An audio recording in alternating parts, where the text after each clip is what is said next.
Hello and welcome to my YouTube channel. I'm Dave Dixon, photographer based in North Northumberland in the UK, and I tend to specialise in landscape photography of both rural and urban environments. On this channel I'll be sharing some of my photographs and the stories behind them. The photograph we're taking a look at today is this monochrome view of Cawfields Quarry. This location is situated along Hadrian's Wall. It's a little way west of Steel Rig and a few miles further west of the erstwhile Sycamore Gap. There's a video on this channel about a photograph of that spot if you'd care to check that out.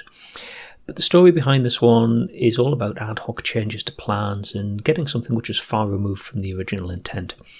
On the day in question, my original plan had been to travel over to Carlisle. I haven't been there for a very long time. There's a castle there which offered some interesting opportunities for photography, and also, as I say, I do quite a bit of urban landscape work, and I thought the town itself could be worth a bit of an explore.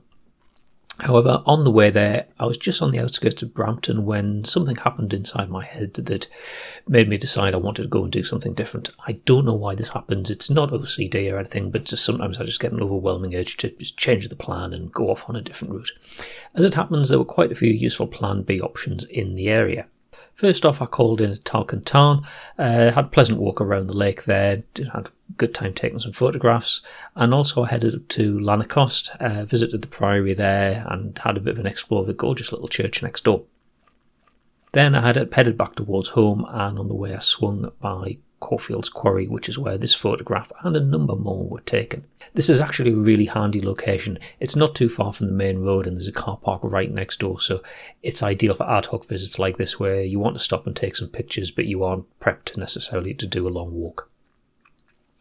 This was taken late-ish on a spring afternoon.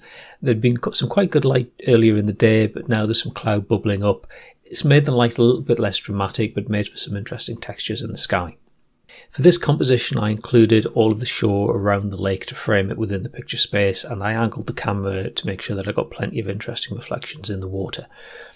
I like to have something as a bit of foreground interest, and the small rock here serves the purpose quite well. I particularly like the way that the shape of the rock echoes the larger rock structure in the background. We're not following the rules of third too strictly, but I think the various elements within the frame balance each other well enough. In terms of equipment and settings and whatnot, this was taken with my Canon 6D Mark II and a Canon 16-35 f4 L series lens. The lens was set at 16mm. I like a really nice wide angle, I think it gives a nice perspective to things.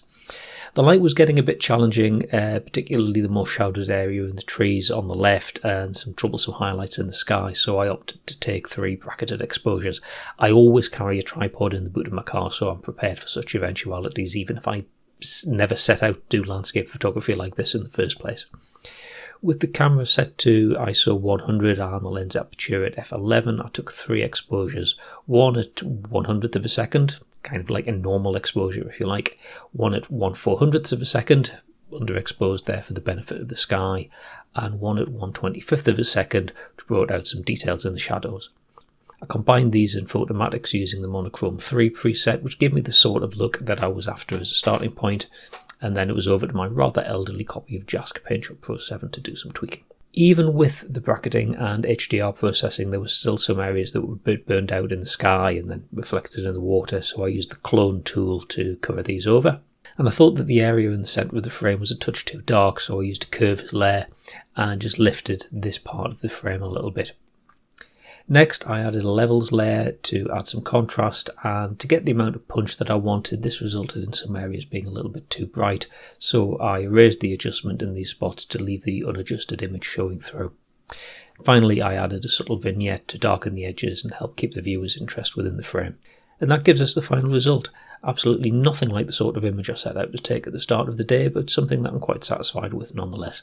The lesson here is don't be afraid to change plans and just see where the day takes you. This actually turned out to be a very fruitful day for me, and I got a lot of images that I was very happy with from a few different locations. Okay, I hope you enjoyed that. If you're interested in seeing more of my photographs, that can be found over on Flickr. Also, please like and subscribe to help me grow this channel here on YouTube. I'm a regular speaker at camera clubs, either in person or via Zoom for those of you further afield. I've got quite a few presentations in my portfolio, so if you're a program secretary and you'd like me to do a presentation for your camera club, then please get in touch at tales.from.a.camera@gmail.com. And finally, thanks very much for watching.